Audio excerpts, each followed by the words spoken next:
C'è stato sicuramente un aumento di casi positivi nell'ultima settimana, però diciamo così ancora con un livello diciamo così non preoccupante. Aumento dei casi di contagio ma nessun cluster nelle scuole del territorio dell'ULSS 7 Pedemontana. Nel dettaglio, nel distretto 1 di Bassano le classi coinvolte dalla presenza di un positivo alunno insegnante sono 28, 18 gli istituti. Nel distretto 2 le classi sono 31, qui con prevalenza delle scuole dell'infanzia, e gli istituti 21.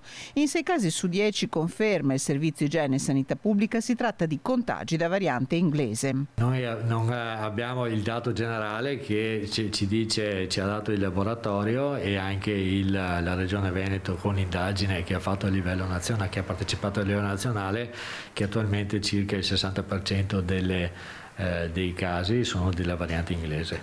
Una situazione attentamente monitorata dalle autorità sanitarie. Per il momento non ci sono casi, diciamo così, secondari, cioè con trasmissione dentro l'ambito scolastico. Questo è importante, quindi sono tutti casi che, diciamo così, la trasmissione è venuta fuori dal contesto scolastico.